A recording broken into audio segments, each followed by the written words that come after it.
tal. E vai, aquilo que eu falei, vai ao encontro daquilo que é o que a gente acha. Eu até comentei com você pelo WhatsApp, eu finalmente estou lendo o livro do Guardiola.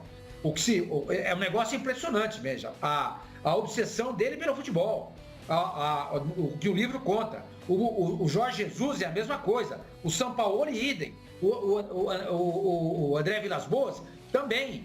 Então, isso que eu queria que os jogadores brasileiros falassem, entendeu? Como é que são os nossos treinadores? Aí ele citou o Luxemburgo.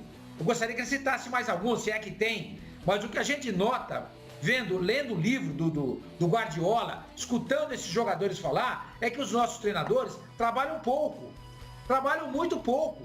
Eles não estudam o futebol. E é isso que chama atenção. Aí quando vem o Jorge Jesus para cá, vem o Sampaoli, fazem um trabalho maravilhoso.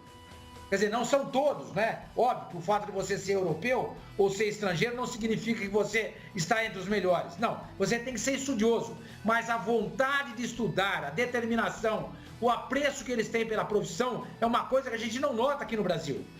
Inclusive, né, sobre treinamento, a folga, a gente vê muita coisa que está sendo aplicada hoje. Eu estou lendo no livro do Guardiola, ele aplicava em 2013, 2014. Não dá folga depois dos jogos. A folga vem no outro dia. Entendeu? Enfim, tem muita coisa. Eu recomendo a leitura do livro do Guardiola. Já encomendei o segundo livro dele. É uma coisa impressionante, porque mostra de fato que o futebol não é só jogar a camisa para cima. O futebol é estudado. Se você não estuda, se você não debruça sobre a matéria, se você não vê como o seu time tem que jogar o adversário, a chance de você perder é grande demais. E é por isso que o Jorge Jesus é um treinador de sucesso. Ô, Sormani, mas o Souza está de volta aí. Refaça a sua pergunta para o Souza, por favor. Souza, eu queria te perguntar exatamente em cima disso que nós estamos conversando, né? Os técnicos brasileiros, não todos, claro, você falou que o Vanderlei é um técnico que estuda bastante e trabalha demais, mas de uma maneira geral, comparando os técnicos brasileiros com os europeus, o técnico brasileiro ele é mais acomodado, ele é preguiçoso, ele não estuda, ele trabalha menos do que deveria trabalhar. Até citei o exemplo agora do livro do Guardiola que eu estou lendo. Você mencionou a obsessão do Jorge Jesus, do Sampaoli. Você trabalhou com o André Vilas-Boas, que foi assistente do Mourinho. E quando o Mourinho vai para o Chelsea, ele assume o Porto na sua época. Fala um pouquinho dessa diferença. Então, eu acho que hoje, sinceramente, os treinadores brasileiros estão começando, eu vou dizer como um todo, começando a olhar para essa coisa de estudar, se aperfeiçoar na profissão como algo produtivo e melhor para a sua carreira. Porque antigamente, eu conheço, tá? Eu não vou ficar citando nomes aqui para criar polêmica, mas eu tenho jogadores que jogaram junto com outros treinadores também, e eu trabalhei com alguns que, não faziam nada e foram campeões de muita coisa. Então isso eu acho que trouxe um comodismo para certos treinadores brasileiros. Tem a situação também de que eles não têm muito tempo para trabalhar, de repente isso também pode afetar nas atitudes dele, mediante, vou estudar para quê se o clube vai me dar 3 meses de contrato, porque se eu perder 2 partidas, de repente nem 3 meses fica. Então, existe uma série de fatores que atrapalham também o treinador brasileiro de se aperfeiçoar. Mas eu acho que, como um todo, existiam antigamente muitos treinadores que não faziam exatamente nada e ganhavam títulos. Então, ia meio que na conversa, na sorte, eu não sei o que eu posso dizer. Mas que eu trabalhei, e eu sei que é um cara que trabalha, é um cara que cobra, é um cara que, eu não vou dizer que é estudioso, porque o cara é experiente pra caramba no futebol, que é o Luxemburgo, e isso eu posso botar a mão no fogo, que eu trabalhei com ele e sei das capacidades que ele tem. Eu vejo pela televisão aí o Thiago Nunes, que fez um ótimo trabalho no Atlético. Hoje no Corinthians não tem conseguido, de momento, dar continuidade, e já tá todo mundo tacando pedra, querendo tirar o cara. Sendo que eu acho que não é esse o caminho. Deixa o cara trabalhar, dá 1 ano para ele trabalhar. Se as coisas, por acaso, depois de 1 ano, não forem da forma que todos esperam, tudo bem. Aí conversa, vai embora. Mas até então, já querem mandar o cara embora, já fala que não tá servindo, enfim. Eu trabalhei no Fenerbahçe em 3 anos com 3 treinadores. Só que ele só ia embora no final da temporada. Eu não concordo com isso também, de chegar no final da temporada, não deu certo, vai embora. mas eles faziam isso, mas pelo menos deixavam o treinador tentar a temporada toda ser campeão e dar o seu melhor e tananã. Se não conseguisse, quebrava o vínculo no final da temporada. Eu acho que os treinadores brasileiros precisam, sim, evoluir em algumas coisas, mas também a cultura brasileira precisa dar um pouco mais de tempo para eles trabalharem.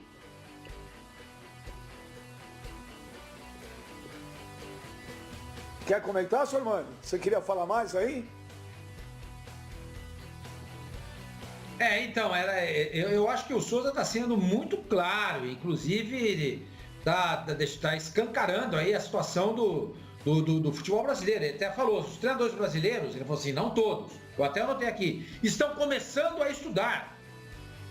Os treinadores brasileiros estão começando a estudar, ou seja, a grande parte não estuda. E ele falou uma coisa muito importante agora, e muitos desses treinadores que não estudam, não fazem nada, foi a expressão que ele disse, ganhou título. Souza costumava dizer o seguinte, que a diferença no Brasil entre os treinadores estava no tom de voz no vestiário.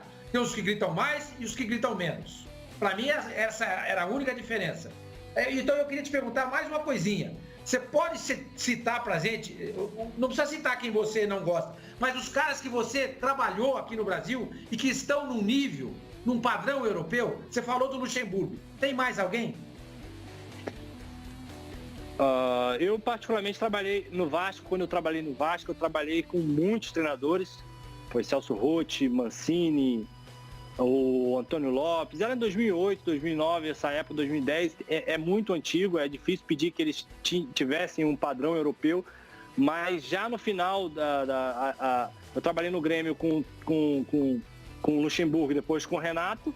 Depois eu fui pro São Paulo trabalhar com o Muricy. E na hora que o Osório assumiu, que as coisas estavam começando a andar, era um cara que eu gostava muito e ele também particularmente gostava muito de mim, eu tive que ser transferido para o Fenerbahçe. Então eu vou te falar que padrão europeu, é difícil mencionar um outro que tem um padrão europeu, mas eu acho que o Luxemburgo é o que chega mais próximo disso e dos que eu trabalhei, com todo respeito a todos os outros, foi o que chega mais próximo do que as coisas se faziam na Europa. Eu vou falar assim, o Luxemburgo não é um cara estudioso, não é um cara que estudava, que trabalhava, mas a experiência dele de dentro de campo e de fora de campo, no vestiário, de saber cobrar o jogador no intervalo de jogo, saber cobrar um treinador durante um treinamento. Pô, eu lembro até hoje no Grêmio, às vezes, eu ia tocar a bola de primeira e ele parava o treino e me dava dura. Porque não, o volante tem que dominar e tocar. Se você errar esse passe de primeira, a gente toma um contra-ataque. Ele chegou a me tirar uma vez, 2 vezes, com 27 minutos do primeiro tempo. Uma vez foi contra o Corinthians no Pacaembu, a gente perdendo 3-1, eu não estava tão bem na partida, ele me tirou com 27 minutos do primeiro tempo. E aí eu te pergunto, qual treinador brasileiro faz isso? Não faz, porque as pessoas têm medo de fazer. Tem medo de fazer para não ficar, de repente, mal com o jogador, coisas do tipo. Mas ele não pensa dessa forma. Luxemburgo tirava, eu via ele dar dura no Kleber Gladiador. O Kleber queria matar ele, porque o Kleber sempre foi um cara louco, assim, um cara explosivo. Só que o Luxemburgo não tinha essa com ele. Da mesma forma que ele me tratava, ele tratava igual o Gladiador, na época, o Barcos, que estava lá no Grêmio também, enfim, outros jogadores de renome. Então, isso é algo que eu gosto nele. Eu não vou dizer que ele é um estudioso do futebol, mas é um cara que tem muita experiência e eu tenho certeza que ele tem muito ainda a acrescentar ao futebol brasileiro. Ô Souza, o Flavinho vai te fazer uma pergunta, mas agora a tua conexão está perfeita. E no começo estava meio ruim. Eu queria só que você repetisse aquilo, por favor. Você acha então que se o Abel tivesse continuado no Flamengo, o Flamengo não seria esse impacto todo que foi? É isso? É isso. Eu não gosto de afirmar muito, mas eu vou afirmar porque é a metodologia totalmente inverso daquilo que é o Jorge Jesus. O Abel, nunca trabalhei, mas pelo que eu conheço é um cara paizão, que abraça os jogadores, que leva no colo, enfim. E o Jorge Jesus, ele chegou com uma metodologia totalmente diferente, aquilo de cobrar o jogador incessantemente e não tem posição cativa. Ele chegou tirando o Cuejá do time. Já estava na cara que ele queria tirar o Cuejá do time, e o Cuejá era querido por toda a torcida. E ele começou a colocar o Cuejá de lado para colocar o Willian Arão de primeiro volante, e depois já estava na mente dele, com certeza, trazer o Gerson para segundo volante. Então é um cara que pensava além das coisas e à frente das coisas, que eu acho que o Abel, de repente, não teria esse jogo de cintura para cobrar esses jogadores medalhões da forma que o Jorge Jesus cobra até hoje. Eu acho que isso surte todo efeito, o Ben. E a outra a forma com que ele cobra os jogadores surte todo efeito durante as partidas. E a outra que estava ruim, sabe porque o Flavinho vai falar? Desculpa, tá, Flavinho? É porque a conexão estava ruim aqui, a gente tá... O papo é bom demais com o Souza, só para que agora a conexão dele está muito boa. Então você no Rio de Janeiro tinha encontrado, você estava com mais alguns jogadores, encontrou o Jorge Jesus, e aí o Mano tinha te perguntado se você jogaria no Flamengo, você falou não, nem hoje com o Jorge Jesus, se ele te chamasse. Era isso que você tinha falado?